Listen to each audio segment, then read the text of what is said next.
Welcome back to my channel. Good morning সবাইকে। আপনারা সবাই কেমন আছেন? আমি তো বেশ ভালো আছি। তো এই যে আজও আবার একটা সেই রোদ ঝলমলে সকাল নিয়ে আমি চলে এসেছি। আর এই যে এখানে রমাদি চলে এসেছে। রমাদি মামামের সাথে খেলা করছে। মামাম আর রমাদিকে ভীষণ আদর করছে। আর এই যে সমস্ত সবজিগুলো আমি কাটতে বসে গেছি। আসলে ওদের খাবারটা আমি 9টা সাড়ে 9টার মধ্যেই বসিয়ে দেওয়ার চেষ্টা করি, যাতে ওরা 10:30 11টার মধ্যে সকালের খাবারটা খেয়ে নিতে পারে। সেই জন্য আমি প্রত্যেক দিন সকালবেলা উঠেই আগে ওদের খাবার দাবারগুলো রেডি করে নিই। আর এই যে এখানে বাজারও বসে গেছে। আর আজও সেই বীভৎস রোদ, এত রোদ মানে কি বলবো।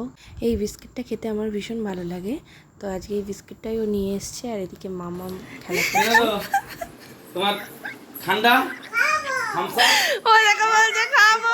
মামার জন্য ফুটি রাত্রিবেলা ঘুগনি হবে। আরে বাবা রে, ঘুগনি পরোটা। ও এই দেখো গোপাল বেরিয়ে চলে যাচ্ছে। আর এই যে এখানে মামাম খেলা করছে।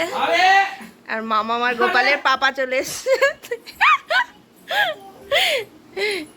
কি লেভেলের দুষ্টুমি করে দুজনা, সে আর বলার না।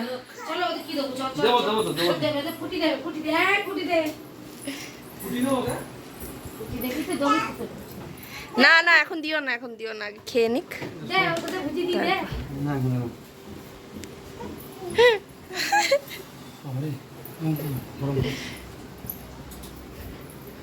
এই যে রমাদি এখানে মটরগুলোকে ভিজিয়ে দিল। বেলা হয়ে গেছে, তবুও মটরগুলো ভিজিয়ে দিলে আশা করি হয়ে যাবে। আর এখানে পরোটা নিয়ে এসেছে। আমাদের বাড়ির সামনেটাতেই একটা দোকান ছিল, মেরুন্দার দোকান। তো এই দোকানটা এখন এখানে আর নেই, ওরা মোড়ের মাথার ওখানটায় চলে গেছে দোকানটা। আর এই যে এখানে মামাম ওর পাপার কাছে আদর খাচ্ছে। আর মামাম কী সব বলছে, ওর পাপাও সেগুলোর উত্তর দিচ্ছে। দুজনে সবসময় এরকম করবে, আদর করবে ওকে, ও আবার ওকে। আর শুধু আদর করবে আর বলবে কি মামা, ওর পাপাকে বলবে কি ছোট্ট বাচ্চা এরমভাবে আদর করবে। আমি আসলে ওকে যেটা করি, ও আবার ওর পাপার সাথে সেটাই করে। আর আজকে ঠিক করেছি এই সমস্ত সবজিগুলো ভাতে ভাতে ভাতে দিয়ে আর কি খাবো। আজকে রান্নাবান্না করতে ভালো লাগছে না, এত গরম পড়েছে। এই যে ভাতটা বসিয়েছিলাম, ভাতটা হয়েও এসেছে। তোমরা জানাবে কে বরবটি ভাতে খেয়েছো। তো রমাদি বলছিল নাকি রমাদি খাইনি কোনো দিন, ওই জন্যই বললাম তোমরা কে খেয়েছো আমাকে জানাবে। এদিকে মটরটা ভেজানো আছে, ওটা করা হচ্ছে। আর এত গরম, সত্যি মানে এই গরমে মানুষের বেঁচে থাকা ভীষণ কঠিন। মানে আমি তো বেঁচে থাকতে পারছি না, মানে আমার এত কষ্ট হচ্ছে কি বলবো। এভাবে বাঁচা যায় না এত গরমে, মানে ভীষণ কষ্ট হয়। আর তার মধ্যে দুটো বাচ্চার বিশাল একটা ধকল রয়ে গেছে। দুটো বাচ্চার যা ধকল, যার বাড়িতে বাচ্চা আছে সেই বুঝতে পারবে। মানে দুটো বাচ্চা কোনো সময় মানে টিকসতে দেয় না আর কি, বীভৎস দুষ্টুমি করে। আর এই যে প্রায় সন্ধে হয়ে গেছে, হঠাৎ করেই ও বললো যে চলো একটু ঘুরিয়ে নিয়ে আসি। সারাটা দিন এত খাটাখাটনি যায়, আর তার মধ্যে এত গরম, মানে আমি আর পেরে উঠছি না। সারা দিন শরীরটা পুরো ক্লান্ত হয়ে যায়। তো আমি এখানে বলছিলাম কিন্তু ভালোভাবে ভয়েসটা আসেনি, এই জন্য আমি আবার ভয়েস ওভারটা দিচ্ছি।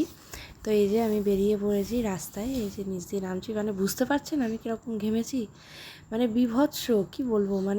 মানে এরকম গরম মনে হয় অনেক দিন পড়েনি। আর আমি জানি না কেন আমার মানে ডেলিভারি হওয়ার পর থেকে আমার যেন গরমটা অতিরিক্ত বেশি লাগে। দেখছেন আমি সেটাই দেখাচ্ছি যে আমি কীরকম ঘেমেছি। মানে আমার মুখ দেখলেই সবাই বুঝতে পারবে যে গরমটা কীরকম মানে আমার লাগছে। তো এই যে বেরিয়ে পড়েছি, জানি না কোথায় যাব, জাস্ট বেরিয়েছি এইটুকুই বলতে পারি। আর মানে এত কাজের মধ্যে একটুখানি রিফ্রেশমেন্ট কিন্তু দরকারই লাগে, তাই না? প্রত্যেক দিন একই রকমভাবে একই কাজ একঘেয়েমি দূর করার জন্য একটু রিফ্রেশমেন্টের অবশ্যই প্রয়োজন আছে। তাই মাঝে মধ্যে আমরা একটু বেরিয়ে পড়ি ঠিক সময় করে। ও আমাকে বলে, যখনই বলে তখনই যাই, কিন্তু জানি না কোথায় যাব, তবে বেরিয়ে পড়ি এই আর কি। তো এই যে রাস্তা দিয়ে যখন যাচ্ছি বাইকে করে, তখন বেশ হাওয়া লাগছে, আরাম লাগছে, মনে হচ্ছে না ঘুম এসে যাবে। আর যখনই বাইকটা থামাচ্ছে তখনই আবার সেই দরদর করে ঘাম হচ্ছে। আর আমাদের তো মানে এখন এমন হয়ে গেছে যে সারা রাত ঘুম নেই, সারা দিন ঘুম নেই। মানে যেটুকু সময় ওরা ঘুমায় সেটুকু সময় আমাদের কাজ সারতেই সময় লেগে যায়, এই হচ্ছে ব্যাপার। তো আসলাম, এসে পৌঁছালাম হচ্ছে পেট্রোল পাম্পে। ও বললো চলো কোথায় আর যাবো, একটুখানি পেট্রোল পাম্পে গিয়ে তেলটা ভরে নিই। তো ওই জন্য গাড়িতে তেলটাই ভরে নিলাম। তেলটা ভরে নিয়ে আমি আবার বাড়ির দিকে চলে যাব। বাড়িতে গিয়ে আমার আবার অনেক রান্নাবান্না আছে, রাত্রিবেলা খাবারটা করতে হবে, ওদের খাবার তৈরি করতে হবে, এই আর কি। আর গোপাল সামনে বেশিরভাগ সময়টা বসে বাইকে, মানে আমরা যদি 4 জন যাই গোপাল সামনেটাই বসে। কিন্তু গোপাল বসে থাকলে বেশ ভালো, একদম ভদ্র ছেলের মতো বসে থাকে। কিন্তু মাম্মাম যদি সামনে বসে তো দেখতেই পাচ্ছেন আপনারা যে মাম্মাম কীরমভাবে দুষ্টুমি করছে। মাম্মাম বসবে, সবাইকে ডেকেই যাবে, তারপরে নাচবে, মানে কী যে করে তার কোনো ঠিক নেই। আর এই যে এদিকে গোপাল বসে আছে মাঝখানে। তার মধ্যে আবার আজকে কী হয়েছে, মানে গোপাল যে প্যাম্পার্সটা পরেছিল, প্যাম্পার্সটা লিক হয়ে গেছে, দিয়ে পুরো মানে আমার জামা দিয়ে ওর প্যান্ট দিয়ে সমস্ত কিছু ভিজে একবারে যাতা অবস্থা। এই যে মামা আবার এই যে হঠাৎ করে গাড়ির মধ্যে বসে থাকতে থাকতে হরিবোল করতে শুরু করে দিয়েছে। ও নিজের মতো হরিবোল করছে আর 2 হাত তুলে নাচছে, এই আর কি ব্যাপার। তো তারপরে হঠাৎ করে চলে গেছিলাম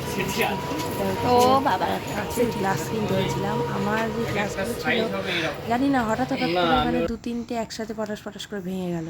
তো ওই জন্য আবার গেছিলাম একটু কাঁচের গ্লাস দেখতে, কিন্তু ধর্মদা বাজারে জানি না কেউই রাখে না গ্লাস। তো এই যে দাদার দোকানে গেছিলাম, ওর দোকানেই শুধু ছিল, কিন্তু এমনি প্লেন। তো আমার ঠিক একটা পছন্দ হলো না, তো ওই জন্য আমি আর নিলাম না। তারপরে এই যে বাড়িতে ঢুকে পড়ছি। আমার আগে মাম্মামের পাপা ঢুকে গেছিলো, আর আমি আর গোপাল একটু লেটে ঢুকেছি। তো এই যে মামাম ঢুকেই তো খেলা করতে শুরু করেছে, মামামের দাদা এর সাথে খেলা করতে শুরু করে দিয়েছে। আর ওর পাপা এই যে বসে আছে।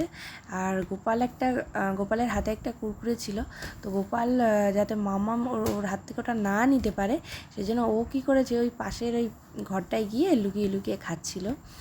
আর মাম্মাম বারবার যাচ্ছে আর দেখে দেখে চলে আসছে, আর ওর পাপাকে এসে বলছে। তারপরে বাড়ি এসে আর কি আবার শুরু হয়ে গেল সেই একই গরমের মধ্যে ঘামা আর এই যে রান্না করা। তো আজকের ভিডিওটা এখানেই শেষ। আপনারা সবাই ভালো থাকবেন। Good night, tata, bye bye. দেখা হচ্ছে আবার নেক্সট ভিডিওতে।